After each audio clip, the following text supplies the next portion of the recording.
জমি বিরোধ ঘিরে অশান্ত অসমের কার্বি আংলং। দুই গোষ্ঠীর মধ্যে সংঘর্ষে আহত হয়েছেন ৪৮ জন পুলিশ কর্মী। ভাঙচুর করা হয়েছে দোকানপাট, বাইক, বন্ধ রয়েছে ইন্টারনেট।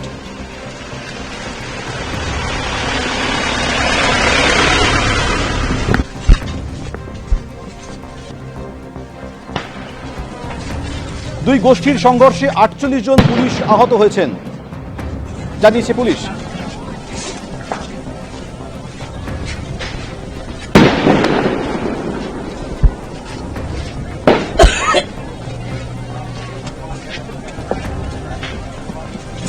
বত্রিশ বছরের এক ব্যক্তির দেহ উদ্ধার হয়েছে। গোটা জেলায় পুলিশকে হাই অ্যালার্টে রাখা হয়েছে।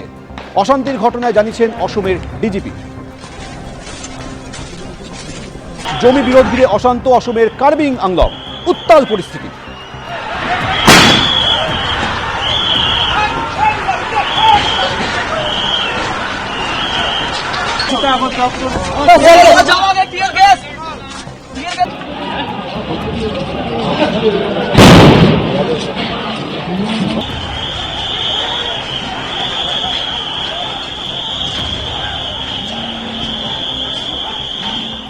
দিনহাটায় তৃণমূল কর্মীকে লক্ষ্য করে গুলি চালানোর অভিযোগ। গুলিবিদ্ধ হয়েছেন মিঠুন রাজভর, তিনি তৃণমূল পঞ্চায়েত সমিতির প্রাক্তন কর্মাধ্যক্ষ। এ বিষয়ে আরো কথা বলবো, আমাদের প্রতিনিধি শুভেন্দু ভট্টাচার্য রয়েছেন টেলিফোনে। শুভেন্দু, কারা কি কারণে হামলা চালালো, পুলিশ কি বলছে? দেখো, যেটা জানা যাচ্ছে যে আজকে দিনহাটা ভিলেজ 2 গ্রাম পঞ্চায়েত এলাকায় বাড়ি মিঠুন রাজভরের। তৃণমূলের প্রাক্তন পঞ্চায়েত সমিতির কর্মাধ্যক্ষ, বর্তমানে তৃণমূল কংগ্রেস করেন, তবে অতটা সক্রিয় নয়। যেটা অভিযোগ যে বাড়ির সামনে তিনি ছিলেন এবং সেই সময় বাইকে করে দুষ্কৃতীরা আসে এবং তাকে লক্ষ্য করে গুলি ছুড়ে দুটো গুলি লাগে তার, এমনটাই তার পরিবারের তরফ থেকে অভিযোগ করা হচ্ছে। এবং গুরুতর আহত অবস্থায় তাকে দিনহাটা মহকুমা হাসপাতালে প্রথমে নিয়ে আসা হয় এবং তারপরে সেখান থেকে কোচবিহারের একটি বেসরকারি হাসপাতালে তাকে ভর্তি করা হয়েছে। তবে পুলিশ ঘটনা তদন্ত করছে, যেটা পুলিশ সূত্রে খবর। গুলি চলেছে কিনা এখনো পর্যন্ত তারা সে বিষয়ে কনফার্মেশন কিছু দেয়নি। তবে একটা ঘটনা ঘটেছে এবং সেই ঘটনা তদন্ত হচ্ছে এবং সেই এর পেছনে কারা জড়িত বা কোন দুষ্কৃতীরা জড়িত সেটা কিন্তু বাড়ির লোক সেটাও কিন্তু স্পষ্ট করে বলেনি। এ ব্যাপারে সেই মিঠুন রাজভর যিনি গুলিবিদ্ধ হয়েছেন তাকেও প্রশ্ন করা হয়েছিল, তিনিও কিন্তু সঠিকভাবে কোনো উত্তর দিতে পারেননি। তবে ঘটনাকে কেন্দ্র করে কিন্তু চাঞ্চল্য ছড়িয়েছে। ইতিমধ্যে ঘটনার তদন্ত শুরু করেছে দিনহাটা থানার পুলিশ এবং কি কারণে এই ঘটনা ঘটলো সেটা খতিয়ে দেখা হচ্ছে। শুভেন্দু, তোমাকে ধন্যবাদ। দিনহাটায় তৃণমূল কর্মীকে লক্ষ্য করে গুলি চালানোর অভিযোগ। গুলিবিদ্ধ হয়েছেন মিঠুন রাজভর, তিনি তৃণমূল পঞ্চায়েত সমিতির প্রাক্তন কর্মাধ্যক্ষ। আজ সন্ধ্যে 8:30 নাগাদ বাড়ির সামনে যখন তিনি ছিলেন সেই সময় তাকে লক্ষ্য করে দুষ্কৃতীরা গুলি চালায় বলে অভিযোগ। গুলিবিদ্ধ তৃণমূল কর্মী কোচবিহারে বেসরকারি হাসপাতালে ভর্তি রয়েছে। বাজারে ছিলাম, আমার কাছে ফোন আসলো যে এরকম ভাইয়ের সঙ্গে হস্তাহস্তি হয়েছে, প্লাস ফায়ারিং হলো। পরে আমাকে একজন ফোন করলো এরকম ঘটনা। পরে দিনহাটা হসপিটালে আমি গেলাম। পরে ওইখান থেকে ডাক্তার রিফার করলো কুচবিহার, ওকে নিয়ে এখানে আসলো। একটা গুলি এখানে লাগছে আর একটা গুলি এখানে। পিছনে কোনো শত্রুতা বা পার্টিগত? এখন তো আমি কিছু এইসব বলতে পারবো না, তার কারণ আমার দুই ভাই, ও আলাদা বাড়িতে থাকে, আমরা আলাদা বাড়িতে থাকি, মানে 1 কিলোমিটার ডিস্টেন্স আছে। আপনার ভাই কোন পার্টি করতো? টিএমসির কর্মকর্ত ছিল। গঙ্গাসাগরে শুভেন্দু অধিকারী সভায় অনুমতি দিল না প্রশাসন। সাগরদ্বীপে সভা করার কথা ছিল বিরোধী দলনেতার। আজ মহকুমা শাসককে চিঠি দিয়ে জানিয়ে দিলেন সাগর থানার ওসি। আমাদের প্রতিনিধি শিবাশিস মৌলিক এই মুহূর্তে টেলিফোনে রয়েছেন। শিবাশিস, কি কারণে এই অনুমতি পেলেন না শুভেন্দু অধিকারী? এখনো পর্যন্ত যা জানা যাচ্ছে তাতে আগামীকাল সাগরদ্বীপে একটি জনসভা করার কথা ছিল শুভেন্দু অধিকারী। রাজ্যের বিরোধী দলনেতা তিনি কালকে কপিল মুনির আশ্রমে যাচ্ছেন। সেই কপিল মুনির আশ্রম দর্শনের পাশাপাশি একটি জনসভা করার কথা ছিল বিরোধী দলনেতা শুভেন্দু অধিকারী। সেই জনসভা করার জন্য আগেই জেলা প্রশাসনের কাছে অনুমতি চাওয়া হয়েছিল, কিন্তু জেলা প্রশাসন প্রাথমিকভাবে অনুমতি না দেওয়ায় আদালতের দ্বারস্থ হয়েছিলেন তারা। এবং আয়োজকরা যখন আদালতের দ্বারস্থ হয়েছিলেন সেখান থেকে আদালত থেকেও বলা হয়েছিল বিষয়টি জেলা প্রশাসনকে খতিয়ে দেখার জন্য। এরপরে কিন্তু আজ রাতে যা জানা যাচ্ছে তাতে মহকুমা শাসকের তরফ থেকে আয়োজকদের জানিয়ে দেওয়া হয়েছে, ভারতীয় জনতা পার্টির যিনি মথুরাপুর সাংগঠনিক জেলার তিনি সভাপতি রয়েছেন, সেই সভাপতিকে কিন্তু চিঠি দিয়ে জানিয়ে দেওয়া হয়েছে যে আগামীকাল এরকম কোনো সভা তারা যেন আয়োজন না করেন। সাগরদ্বীপের রুদ্রনগর এলাকায় যে সভা আয়োজন করার কথা বিজেপির, সেই সভা যেন আয়োজন না করা হয় এবং গঙ্গাসাগর মেলা 2026 সালের গঙ্গাসাগর মেলার জন্য ইতিমধ্যেই অনেকে এসে গিয়েছেন এবং সাধু সন্ত যারা আসছেন তাদের যাতে কোনো অসুবিধা না হয় সেই গঙ্গাসাগর মেলাকে কিন্তু অন্যতম কারণ হিসেবে দেখিয়ে মহকুমা শাসক অনুমতি দেননি এবং সে কথা জানিয়ে দিয়েছেন বিজেপির মথুরাপুর সাংগঠনিক জেলার সভাপতিকে। ধন্যবাদ।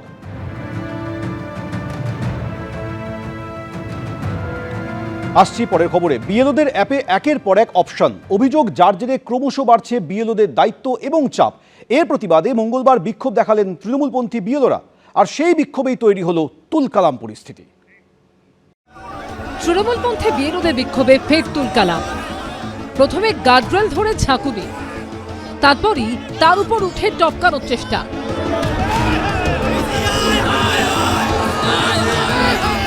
ব্যারিকেডের উপর তুলে দেওয়া হলো এক বিক্ষোভকারীকে, তারপর গার্ডরেলের ওপরেই তাকে নিয়ে চলল ঠেলাঠেলি। বিক্ষোভকারীকে এপারে পাঠাতে প্রাণপণ ঠেললেন বাকিরা, আর তাকে ঠেকাতে মরিয়া চেষ্টা চালিয়ে গেলেন পুলিশ কর্মীরা। উত্তপ্ত পরিস্থিতি আমরা দেখতে পাচ্ছি। ব্যারিকেডের এই পারে কলকাতা পুলিশের অফিসাররা এবং ওই পারে বিএলওরা যারা বিক্ষোভ দেখাচ্ছে, প্রায় 1 ঘন্টা বেশি সময় হয়ে গেছে। মাঝে মাঝেই কিন্তু ব্যারিকেড টপকানোর চেষ্টা, অর্থাৎ আমরা দেখলাম কিছুক্ষণ আগেই 4-5 জন এই ব্যারিকেড টপকে এই পারে চলে আসে, তাদের পুলিশ ডিটেন করে তাদের কিন্তু পাশে গাড়িতে বসানো হয়েছে। একদিকে পুলিশ বাহিনী, অন্যদিকে বিক্ষোভকারীরা, সব মিলিয়ে মঙ্গলবার ধুন্ধুমার পরিস্থিতি তৈরি হলো বিবাদীবাগের সিইও দফতরের কাছে।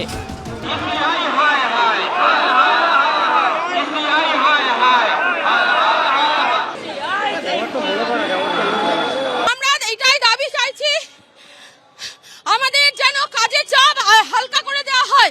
যেখানে মাইক্রো অবজারভার নিয়োগ করা হচ্ছে, তাহলে সেই কাজগুলো কেন মাইক্রো অবজারভারকে দিয়ে করাচ্ছে না? কেন বিএলওদের উপর ঘাড়ে চাপিয়ে দিচ্ছে? বিক্ষোভকারীদের দাবি, বিএলওদের অ্যাপে একের পর এক নতুন অপশনের জেরে ক্রমশ দায়িত্ব এবং চাপ বাড়ছে বিএলওদের। এর মধ্যেই মঙ্গলবার ফের একটি নতুন অপশন যোগ করা হয়েছে সেই অ্যাপে। বিএলও অধিকার রক্ষা কমিটি তাদের বক্তব্য যে একের পর এক কিন্তু বিএলও যে অ্যাপে সেটা কিন্তু অপশন যুক্ত হচ্ছে এবং সেই কারণে তাদের কাজের যে কাজ কিন্তু বেড়ে চলেছে এবং তার আগে কিন্তু তারা কাজ আর করবেন না, বিএলওরা যে আর কাজ করবেন না সেটা কিন্তু তারা বলে দিয়েছিলেন এবং জানিয়েছিলেন যে কালকে শুধু নয় আজকেও তারা এখানে প্রতিবাদ জানাবেন। সেই চিত্রটাই কিন্তু দেখতে পাচ্ছি। সকালেও দেখলাম যে বিএলও অ্যাপে একটা নতুন অপশান এসছে। সেই অপশানটার নাম হচ্ছে ইলেক্টরস উইথ নো ম্যাপিং। যাদের ম্যাপিং হয়নি তাদের বিষয়টা সমাধান করার জন্য নির্বাচন কমিশন আজকে একটা নতুন অপশান দিয়েছে। আশ্চর্যের বিষয় যে মানে হিয়ারিং না শুরু হতে হতেই এর মধ্যেই দেখা গেল 3-4টে নতুন অপশান দেওয়া হলো। এই গত 5 দিনের মধ্যে 4টে নতুন অপশান এলো। মুখ্য নির্বাচনী আধিকারিকের দফতরের বাইরে বিক্ষোভ নিয়ে চলছে রাজনৈতিক তরজাও। বিএলওদের মাঝে মাঝেই তাদের ওপর এত বেশি আপনারা কাজ চাপিয়ে দিচ্ছেন, হঠাৎ কাজ, হঠাৎ বলছেন বাড়ি বাড়ি আবার যেতে হবে, দেখতে হবে। এগুলোও কি বিএলওদের পক্ষে করা সম্ভব? সেগুলোও আমরা তুলে ধরলাম। ওরা কেউ বিএলও নয়, অনেকে ক্যামেরা নিয়ে ছুটেছিল। আপনি কোন বিএলও? না, আমি বিএলওর বন্ধু। ভয় দেখাতে চাইছে, আর কয়েকদিন ভয় দেখা শিপিং কর্পোরেশনে চলে যাবে অফিস। ভারত সরকার জায়গা দিয়ে দিয়েছে, আমরা তো খুশি। এই আদি জাপ্তার একটা বদমাইশ, 6 বছর ধরে ওটা তৃণমূলের পার্টি অফিস করে রেখেছিল। এরা যত নোংরামি করবে কেন্দ্রীয় বাহিনী তত তাড়াতাড়ি আসতে বাধ্য হবে। খসড়া তালিকা প্রকাশের পর এবার এসআইআর এর শুনানির পালা। সেটা কবে শুরু হবে সেটাই দেখার। রুমা পাল, প্রকাশ সিনহা ও দীপক ঘোষের রিপোর্ট, এবিপি আনন্দ। এবিপি আনন্দ, এগিয়ে থাকে, এগিয়ে রাখে।